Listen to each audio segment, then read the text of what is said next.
hello again and welcome to my channel. If you're new here, thank you so much for clicking on this video. And if you're not, welcome back. Please remember to leave a like and subscribe if you have not done so already, because it's a free way that you can help me out. When you think of Valentine's Day, you think of love and romance, spending it with a special someone. For some, it's a candlelit dinner with some champagne. Maybe a box of chocolates and a dozen roses. But in the Hamilton house, in an affluent suburb of Oklahoma, on 14 February 2001, the color red would be represented by a pool of blood in the master bathroom.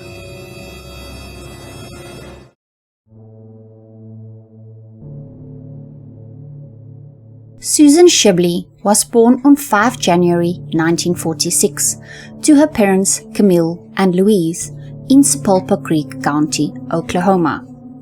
She graduated with a degree in special education from Oklahoma State University. She also graduated magna cum laude with a master's degree in learning disabilities from Central State University. Susan was married to her first husband and they had 2 children together, but the marriage didn't last and the two separated in late 1984. Susan was described as a beautiful person with a beautiful heart. She was said to have always wanted to be a mother and was proud to be a mother. Even though she had a great education, her passion was to be a good mom above anything else. She was passionate about her family, friends, and life in general. She always had a smile to give and a willingness to reach out to those in need. It was also said that everyone who knew Susan immediately fell in love with her and cherished her friendship deeply. Susan met a man named Dr. John Baxter Hamilton, a wealthy OB-GYN from Oklahoma City, in 1985 at a friend's birthday party. They both had recently separated from their spouses, and they both had 2 children from their previous marriages. Susan, then 39, and John, 37, was said to have made an instant connection and immediately began dating and soon became inseparable. It was said that they were very much in love, and John loved showering Susan with lavish gifts. 2 years after their first date, the two married at a local country club, and on the day of the wedding, he gifted her a brand new Porsche. The doctor and his new wife built an envious lifestyle for themselves. A big, comfortable house in a top-notch neighborhood, lavish dinner parties, and spur-of-the-moment exotic vacations. Everyone said that Susan was the love of John's life, and that he was astounded that he had her. She was beautiful, intelligent, and kind, and they shared all the same beliefs. In addition to his regular practice, John also ran an abortion clinic, a role that in conservative Oklahoma would bring them some unwelcome notoriety. Susan managed John's clinic and worked there 2 days a week, and as you might guess, it was a job that came with some danger. Anti-abortion protesters were an ongoing reality for the couple, not only at their clinic but also at their house. Susan had even gotten into it with them in the parking lot, and they had even attempted to set fire to the clinic. But threats against the clinic only seemed to bring the Hamiltons closer together. They were both pro-choice and outspoken about it, as well as about the rights that they feel all women should have. They were an absolute unit with regards to that. By 2001, the couple had been married for 14 years and were by all accounts still going strong, seemingly extremely happy and very much in love.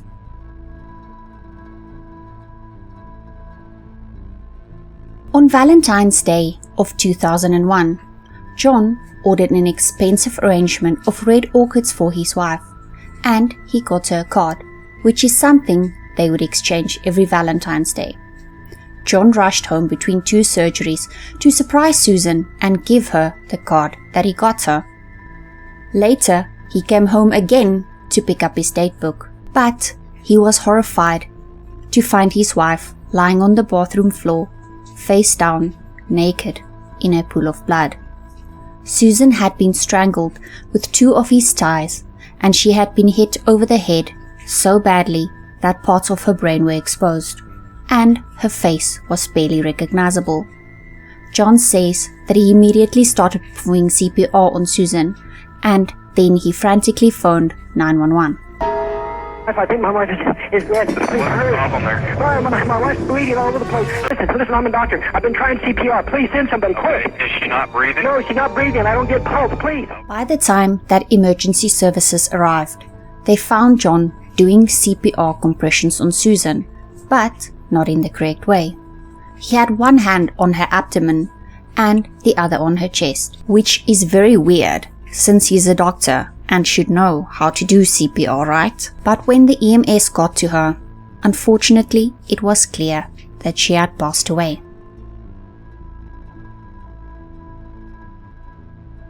Right away, the detectives started asking who could be responsible for Susan's death. Was it possible that she had been murdered by an anti-abortion zealot? Was it a robbery gone bad? Maybe it was a random intruder. Investigators would explore all these theories and more as they tried to understand just what had happened to Susan Hamilton that very Valentine's Day morning. Just the week before Susan was murdered, this specific wanted poster had been pasted around town stating that Dr. John Hamilton was wanted for murder. The poster read, "A reward in heaven will be bestowed on anyone contributing to bringing this murderer to justice." The week before Susan's murder, John and Susan had both received threatening phone calls, and even more. Only days before the murder, another anti-abortion group had applied for a permit to stage a protest in front of the Hamiltons' house. Everyone was checked, and it led to absolutely nothing. Burglary gone wrong was the next avenue that had been explored. The police stated that they checked every avenue of burglary that might have been similar or remotely close to what had happened to Susan in the neighborhood. Neighbors had allegedly reported seeing strange footsteps in their yards in the weeks leading up to Susan's murder. But no burglaries or break-ins were reported. When the police had responded to the 911 call, the house's backsliding glass door was open, although it was freezing cold outside. Susan was found naked in a bathroom with mirrors all around, which made it seem like she might have been familiar with her attacker, since it seemed impossible that they would have been able to sneak up on her. As is routine in domestic murders, the detectives would also take a look at the spouse, but John seemingly had a very good alibi. He had been up at dawn for a 7 a.m. surgery at an outpatient clinic.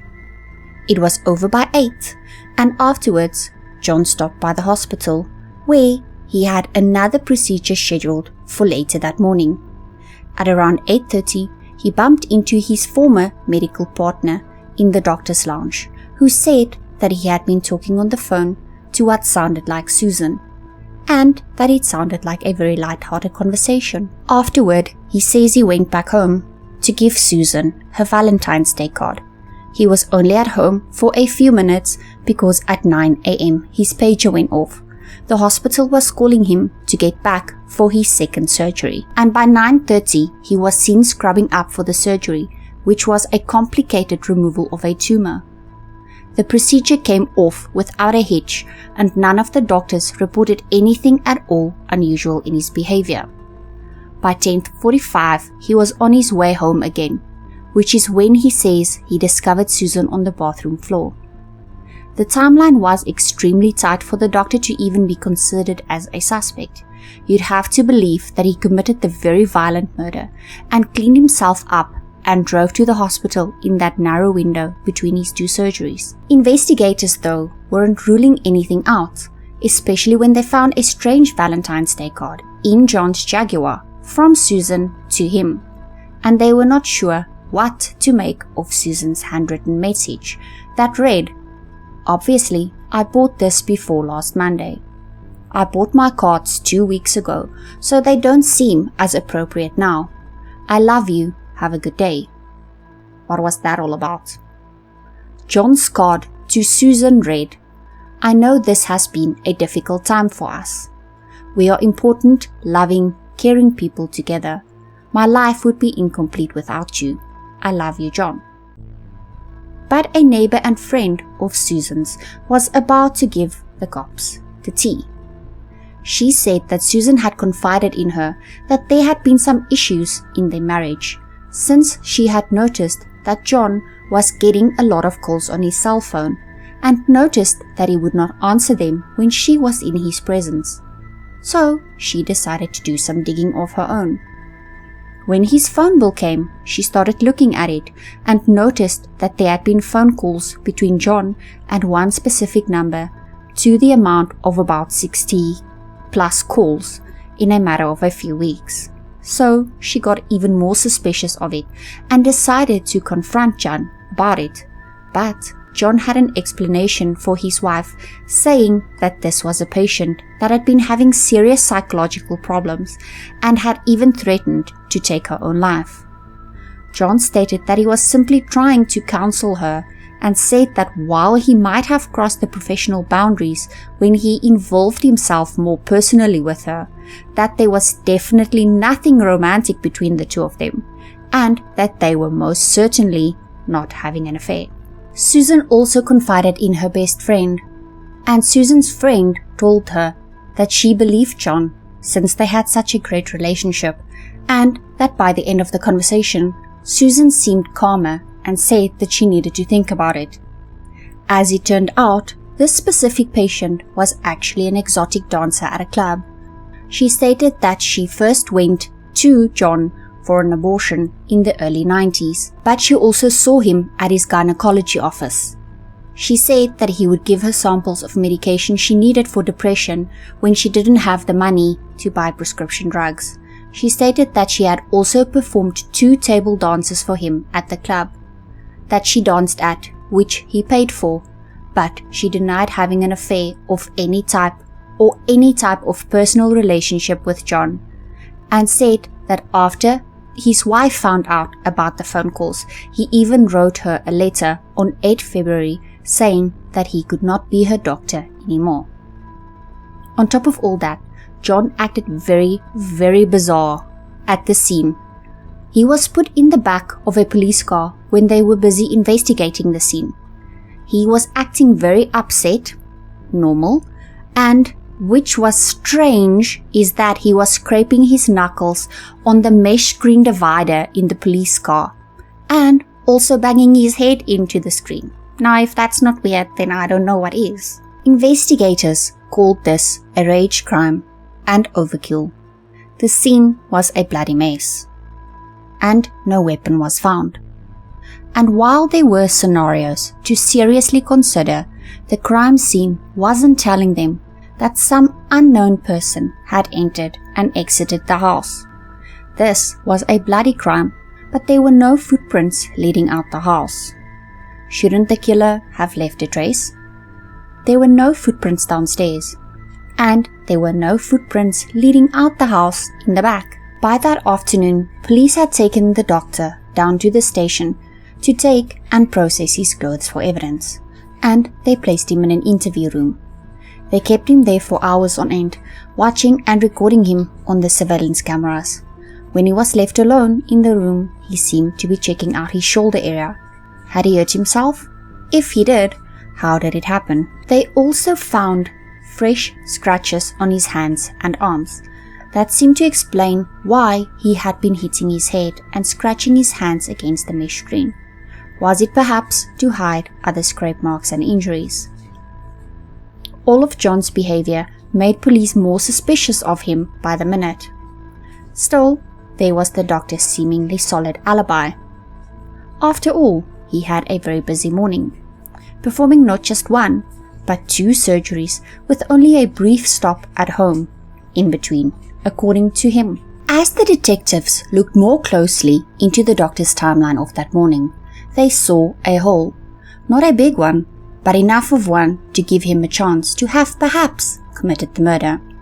They'd learned that the second surgery was originally scheduled to take place at 9 a.m., but it hadn't actually gotten underway until around 9:40 a.m. And why was it delayed, you ask? Because Dr. John Hamilton was late. The surgical team had put the patient under anesthesia and wanted to get started when they realized that Dr. Hamilton was not even in the hospital, and that he had gone home, which is when they started paging him.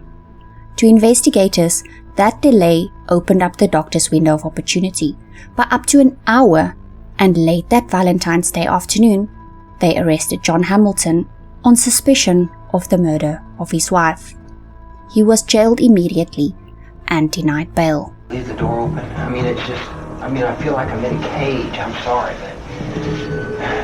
Well, I tried to explain to you that they're discussing cases and everything else, and that's why I was hoping there was someplace else you could put me. This is just...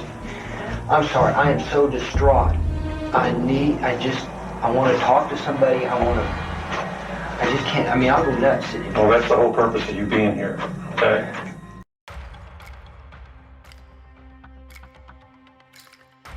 In December of 2001, 10 months after the Valentine's Day killing of his wife, Susan, Dr. John Hamilton was being tried for her murder. A crowd lined up to attend the proceedings. Loyal patients, former employees, and fellow physicians all stood behind the doctor. The prosecutor in the case was well aware of the hurdles that he faced, not the least of which was the lack of motive. They started looking for signs of spousal abuse in the past, but couldn't find anything.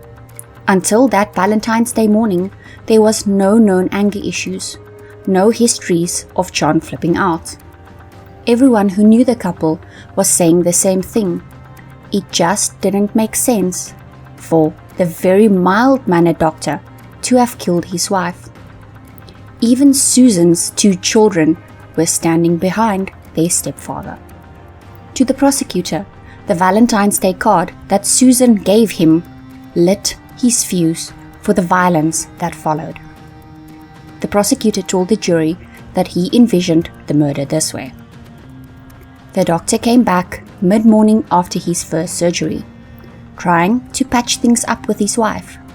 He knew that she was considering divorce, and something happened in that bathroom that triggered him, which is when he grabbed the ties, and in his rage, he did all the rest.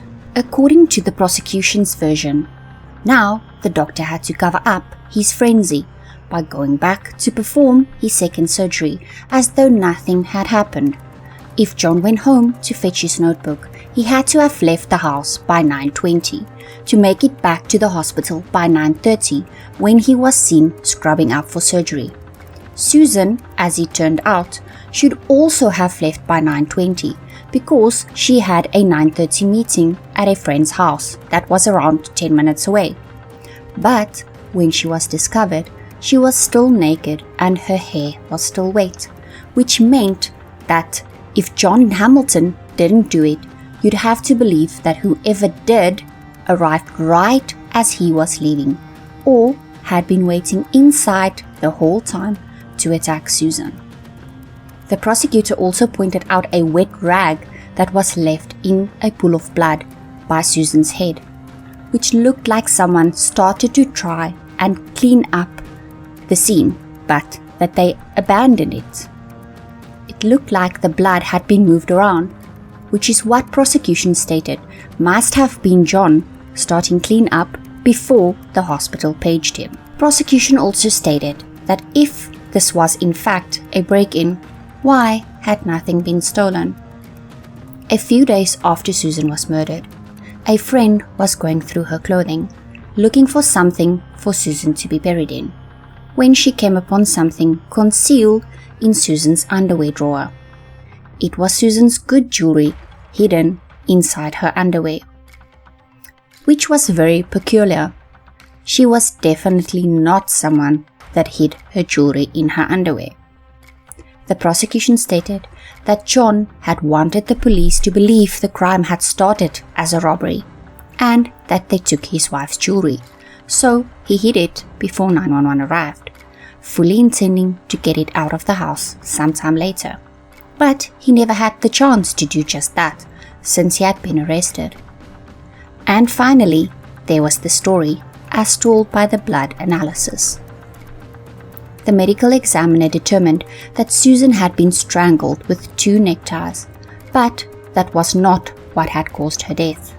Her fatal injuries came from being bludgeoned with a blunt object. It was a murder weapon that had never been found. This was a relatively contained crime scene. The blood expert carefully examined everything that the doctor had been wearing that morning. A lot of blood on his clothing could be explained away by his attempt to administer CPR. But the expert looked at his shoes, the left one in particular, and found that to be a different matter. The shoes had been found next to Susan's body. John said they fell off as he was attempting to revive her. The expert was, however, very certain that if the person was wearing that left shoe that day, he was present when Susan Hamilton was in fact being bludgeoned over the head, as the inside and front of that shoe was in motion during the spatter event. And then there were some interesting stains on the doctor's shirt that the blood expert said he saw a similarity between the shape on the shirt and the shape of the wound that had been created on Susan's head. His theory was that the stains on the shirt were left by the murder weapon as it came into contact with it. But, of course, since they did not have the murder weapon, he was unable to make a true comparison. But he was able to leave the jury with a vivid impression. They took an image of the laceration on Susan's head and an image of the stain on the shirt, and they overlaid it. And through this overlay, the pattern transfer could be seen right on top of the wound, and you'd see an immediate match. More damning evidence was found in John's car. There was a piece of Susan's flesh, blood, and some of her hair found on the steering wheel and the driver's seat and the door. To the investigators, the only plausible explanation for how this got there was that the doctor had bundled up the murder weapon to dispose of it somewhere along the way as he raced back for his second surgery, and it must have leaked. But John and his defense were ready to fight back and had explanations for the things that the prosecution put forth. The defense stated that it was clear that all the prosecution had was a circumstantial case, and that they were trying to put as much of a sinister spin on it as they possibly could. They stated that it was obvious from the first moments that investigators never seriously considered any suspects other than John. The focus was never put on any of the abortion protesters or looked into according to them. The defense were, however, dealt a setback when the judge ruled that he would not allow any testimony about threats the doctor and his wife may have received from abortion protesters. So, their strategy was to pick apart both the evidence and the logic of the prosecution's case, which had them put John on the stand to testify. On the stand, John testified that the more that he and Susan talked about the messages between him and the dancer, the more things were clarified and straightened out, and that things weren't nearly as bad as they were portrayed. As John Hamilton told it, by Valentine's Day, the couple had already patched up the raw wounds. The doctor said that he'd even started seeing a therapist on his own to earn back Susan's trust, and that Susan had decided to go into counseling with him. She also even told her best friend that she didn't think that John had in fact had an affair. With regards to him rubbing his hands on the mesh screen, he stated, "I was frantic. I mean, I knew Susan was dead. I knew that they were suspecting me. I was scared. I had a million thoughts that were running through my head. The major one is that I've lost the love of my life. I was never gonna see Susan again. As for the scratches on him, he stated, "If Susan had scratched me, wouldn't you assume that they would have found tissue, blood, DNA of some sort under her fingernails? Nothing was found. It was looked for extensively." As for why he was late for surgery, he explained that he'd been told that the surgery before his was running 30 minutes late, and he decided to use the delay to run home and give his wife a Valentine's Day gift. So he thought that he still had around 15 or 20 minutes extra to run home. He said that he wanted to give Susan her Valentine's card and, start her day off right before she got busy with her meeting. He said that he got home, they kissed, and Susan was getting ready, getting dressed. He gave her the card and she went to the closet to get his and gave it to him. He said that obviously the card noted to troubles that they had, but it had also said that she loved him and their time together. His explanation for why Susan's hair, blood and tissue was found in his car is that after calling 911, he realized the EMTs wouldn't be able to get their ambulance past his car out front. So he raced out to move it, and that he had gotten Susan's blood on him from performing CPR, which must have then transferred from his hands and clothes to the car. And why was Susan's jewelry in her underwear? He says that he's not sure why he moved it there. He was kind of out of focus, and that the jewelry was just out there in view, which is probably why he moved it. The final witness in the trial was the defense's blood expert. He refuted much of what the prosecution's blood expert stated. For instance, the shirt that the prosecution suggested had a blood stain left by the murder weapon. He said that in his expert opinion, that you would need to have the murder weapon, and the fact that the murder weapon was never found meant that you wouldn't have anything to compare it to. Then came the prosecutor's turn to cross-examine the expert, and he threw out an open-ended question. "Well, Mr. Bevel, is there anything that either the state's experts or the Oklahoma City Police Department missed in the examination of the evidence?" The blood spatter expert on the stand, on the payroll of the defense, hesitated before he answered. He looked over at the defense's table, waiting for an objection to come, but they never objected. So he answered and said, "Yes, sir. In my examination, I found additional blood that was not talked about anyway, on the inside of the right cuff of Mr. Hamilton." So that's when he started explaining where he thought the blood spatter on the inside of the sleeve came from. And the only thing that he could think of the way that it could have gotten there, was that John Hamilton was the one that beat his wife with a blunt instrument, and that he drove the spatter up the cuff of his shirt on the inside. A total mic drop moment. Everyone was shocked. The defense's own expert testifying against his client. On redirect, Hamilton's lawyer tried to defuse this testimony by suggesting that the spatter could have resulted from the doctor performing CPR, but his argument wouldn't be enough. It took the jurors just 2 hours to reach a verdict. They found John Hamilton guilty of murder in the first degree.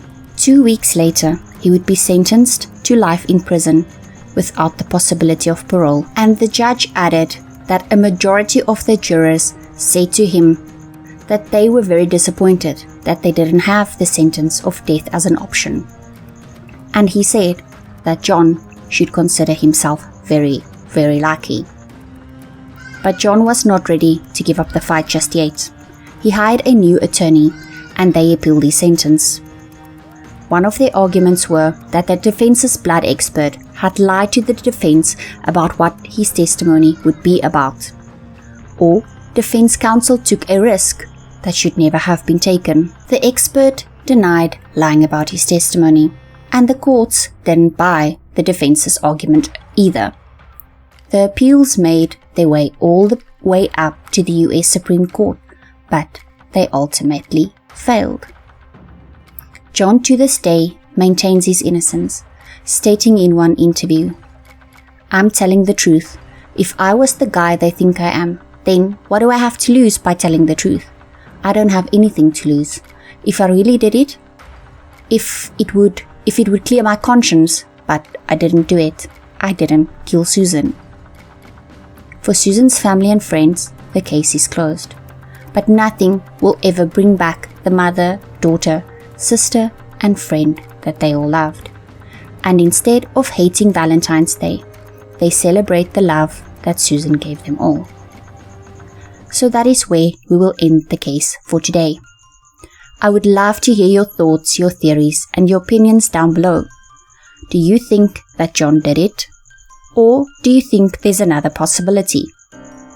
Please leave your comments down below, as I really do love reading them. Thank you so much for watching.